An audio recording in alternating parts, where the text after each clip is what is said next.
na gina so da amana da ni da ke yan mata a zuciya kuma kaunar rikice ta zama nufata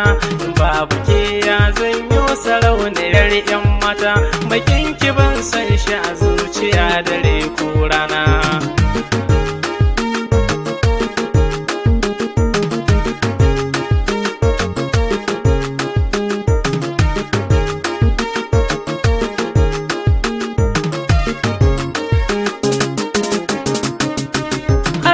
Soyayyar riki ya riga ya taso kin ga mai jin yunwa abinci ne zai kwaso kuga ta fada rijiya a yanzu wa zai fi so a zuciya kuma kaunar rikice ta yuna su ina yi fatan hanya zo ki kai ni birnin su kin san a soyayya bambarin kike na fi so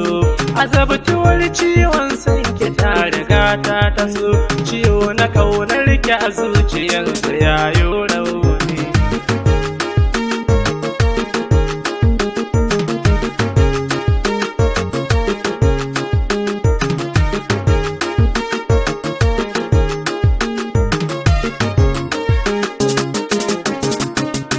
Kina da kyawo masoya ana ta kwatance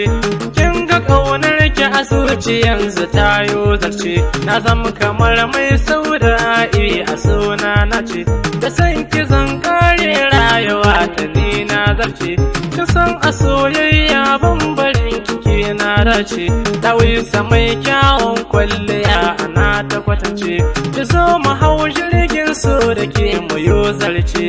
kin zama kamar ciwo cikin jini mai suna.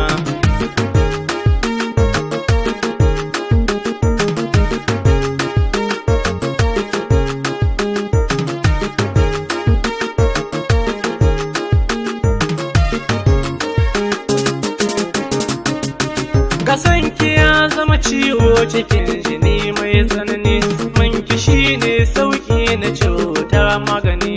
domin rashin ki a gona ya zamto tsanani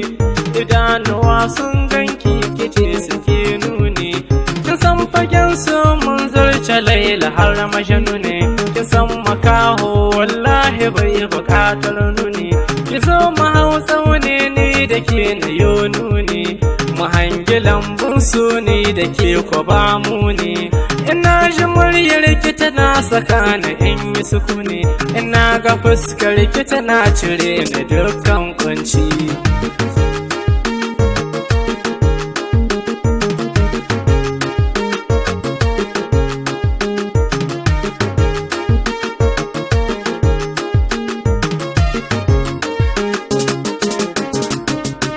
Mai sarraba mu wallahi za ya sha mamaki zan kai shi kauye domin ya je yayo kan taki masoyiya ta ke ce na ba wa dukkan mulki akan ki mai suna za na kau da duk makiyanki kimin halacci a tsohon barin ki ni zan biki ina cikin dajin so ina biɗar in ganki domin na baki azurfa ki sake ɗanyo shauki ki nuna soyayya ta a gwanki tauna baki.